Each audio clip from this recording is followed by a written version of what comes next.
1871年，一艘来自琉球王国宫古岛，在今天日本冲绳县的商船，在海上遭遇台风，一路漂流到台湾东南部的八瑶湾，也就是今天位于屏东的满洲乡。一共有66位船员上岸避难。当时这块地方是高士佛社的领地，最终66位船员中有54人遭到杀害，12人生还。这起事件引起了大日本帝国的关注，也是往后引起日本在1874年出兵恒春半岛的关键事件。这一期内容我们来聊一聊八瑶湾事件。为什么在美国代表李先德与狼教18社领袖佐崎笃签下上一代外国船难人员的南甲之盟以后，仍然发生了琉球船员遭屠杀的惨剧？在影片开始之前，想跟大家分享一则近况。我最近开通了 YouTube 的会员模式，会员有5大福利。第一是能参加不定期的直播活动，内容不拘，可能会聊聊最近的研究心得，或是邀请学者针对固定的主题对谈。第二是影片内容抢先看，会员可以提早看到最新的内容。第三是会员能影响本频道做的内容方向，不定期会让会员投票什么样的内容你们感兴趣。第四，我会在每次片尾致谢会员们的支持。第五，我还会不定期在会员平台上分享研究的日常与一些读书心得，有兴趣的朋友不妨考虑加入历史卫视的会员行列。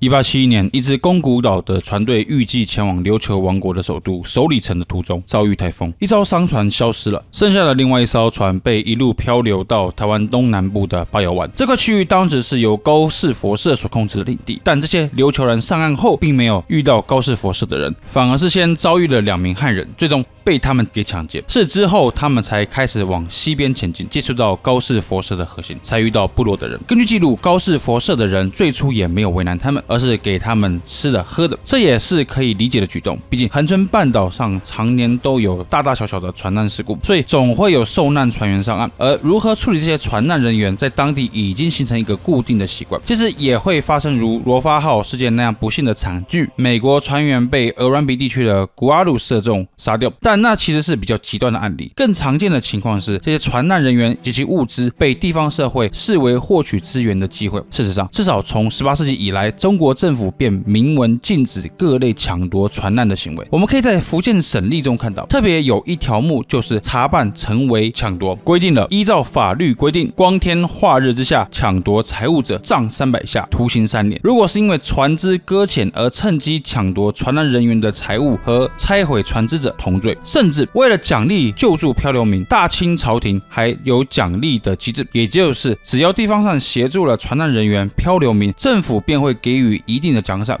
也因为如此，台湾社会形成一习惯，如果有漂流民漂到不受政府直接管辖的生番地，原住民一般也不会将外来的船难人员直接杀掉，反而是保护起来，因为他们能透过这个机会得到更高的奖赏。通常的情况是，原住民部落会通知汉人聚落找到船难人员了，双方约在交易所进行交换，汉人会带着礼物与物资过来进行交换，原住民取得报酬以后会将船难人员交给汉人，汉人则会带着船难人员来到界内，并送到台南的台湾府领赏。如果是琉球的人民，就会送到福州去，那里有常驻的琉球王国领事馆，由他们带回琉球去。这个习惯基本上使得每一方都有好处，所以一般来说，原住民不太会直接杀掉船难人员，因为这等于丧失了巨大的好处，还让自己处于高度风险之中。因此，按正常情况来说，高士佛社的人是不打算杀掉这些来自宫古岛的人。然而，这些琉球船员却在接受高士佛社的营救以后，担心受害而集体逃跑，此举犯了这整套习惯的大忌。对高士佛社而言，琉球人逃跑一事就不只是经济资源飞了的问题，他们也形成了安全问题。高士佛社开始怀疑这些人有何居心，是不是来到这里打探情报的入侵者？在美国罗发号事件里遭杀害的 Rover 号船员，就是被古阿鲁社判定为可疑的入侵者而当场杀掉。这些船难人员突然跑走，也被认作是可能带来外敌的入侵行为，于是他们开始追杀可疑的逃跑者。琉球人一路跑到这里，今天恒春的双溪口，那里有一座客家人与原住民的交易站。琉球人寻求这里汉人的帮忙，但没想到高士佛社及其同盟的牡丹社所派出的搜捕人马也赶到了双溪口。我们来看一下日本方面的记录，这份记录是日军于1874年侵略恒春半岛期间所保存的资料。此处是琉球船传难人员的证词。我们来看这里，在被2名支那人夺取以后，琉球人剩下的物品又全被此家之人夺取。这里所指的支那人，指的是最早抢劫琉球船员的那2位汉人。后来遇到高士佛社以后，虽然原住民招待了食物，但在吃完饭以后，琉球人剩下的物品又被高士佛社拿走。如同我们之前所说，对原住民而言，这些传难人员在某种程度上形同他们的财产，所以对高士佛社而言，将琉球人身上的东西拿走也是理所应当的。然而，由于言语不通以及各种文化障碍的情况下，琉球人开始怀疑高士佛社人有意加害他们，因而这里说皆表示要转往他处而要离开。但是有no偷进莫西特口雷哦托多姆，土人皆强迫他们留下，使得已经起疑心的琉球人更加警惕。于是琉球人决心逃跑，2人为一组分散逃走，再汇合一起。他们一行人最终跑到了双溪口，并在这里遇见了一间房，有一位73岁的老翁出来相迎，说道：琉球人吧？是来自首里还是那霸？可以知道，汉人老翁很快认出这些人的琉球背景，而他能在界外三藩地建立交易所，表明了这位老翁正是清代台湾所称的藩哥，也就是熟悉界外原住民事务的汉人。但很快，高士佛社与牡丹社的人也来了。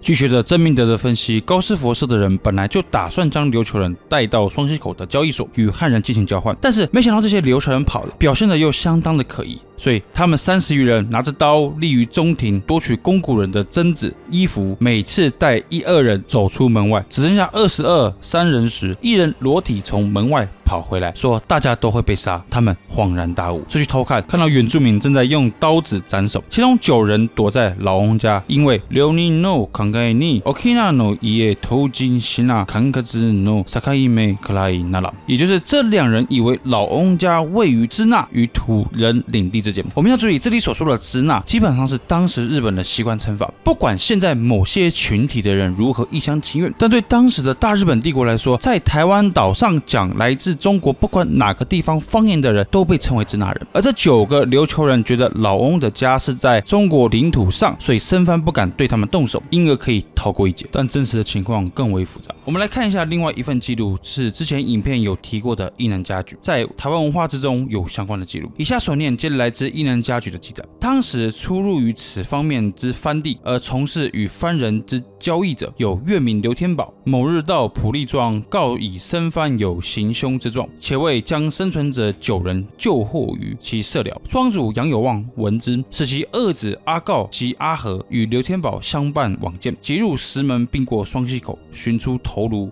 被录取之尸体累累之状，此时系牡丹社生番所杀害也。此时从附近林中另有2琉球人出来，频频求援，牡丹番追来，因欲再行加害，刘洋等进持未解之，与前著名之9人合计11人，约以番银及酒、牛、猪、布等交换。然闻尚有1人生存者被掳在高士华社，杨氏兄弟及名叫宋国龙者，又赴该社以酒食交换救出，更予以酒、肉及布而收被害者54人之头颅，与尸体一并葬于双溪口。换句话说，生还的12位琉球人乃至受害者的头颅与尸体，还是透过客家人主持的交易网路，以物易物的方式交换回来。这个惯例至少在台湾已经实行了100多年，是地方社会都很熟悉的习惯。某种程度上，那66位琉球传难者在受高士佛社接济的那一瞬间，已经成为原住民的资产了，必须汉人透过等价交易交换过来。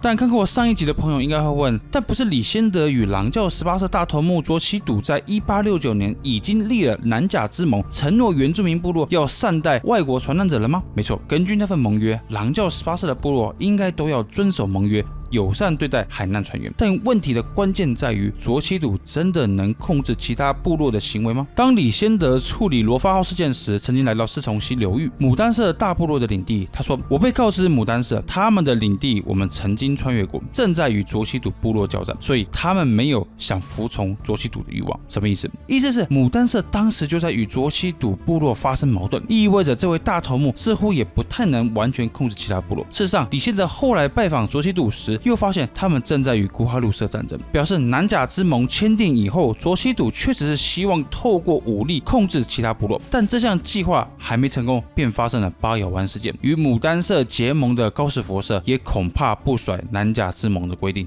但无论如何，最后透过客家人集团的网路，还是将这12人送回了界内，辗转送到了福州，转交给琉球使馆。这起54人遭斩首的案情，因而传回了琉球，并为日本明治政府所知悉，因而才有了1874年的牡丹社事件，日本出兵台湾。然而，关键问题是，到底琉球人的死亡关日本何事？要知道，琉球王国自14世纪末期便成为明帝国的朝贡藩属国，在很长的一段时间内，琉球对大明是1年至少1贡，有些记录甚至说琉球王国甚至可以1年3贡。对中国来说，朝贡贸易基本上是赔本生意，琉球只需要进贡物品，帝国需要用高于市场价几倍的价格回馈回去。更重要的是，朝贡使得琉球拥有合法的贸易权，大量的货物卖到中国，使得琉球王国极端富裕。对明帝国来说，这样的赔本生意还是要做的，因为朝贡所带来的政治价值不是经济能够衡量的。后来于1644年入关的满清，在自称继承大明的正统，成为中国之主以后，同样也抢着琉球王国的中藩关系，其中的政治价值不言而喻。从这个角度来看，作为中国藩属国的琉球王国的船员，漂流到了中国领地上的台湾东南部，被当地的生番猎手杀害了，怎么样看起来都是中国的内政，到底关日本什么事？然而，透过这个系列，我们应该已经充分了解台湾藩界问题的复杂性。生番地好像是大清领土，但又好像不是。而八咬湾事件又一复杂的维度，那就是琉球王国不仅仅是大清的朝贡国，同时也是日本萨摩藩政权的属国。这个就是著名的琉球两属性的问题。只有准确了解琉球的两属问题，我们才能准确理解八咬湾事件带来的政治效应，以及日本出兵台湾的真正原因。下一期我们来到琉球两属性问题，敬请期待。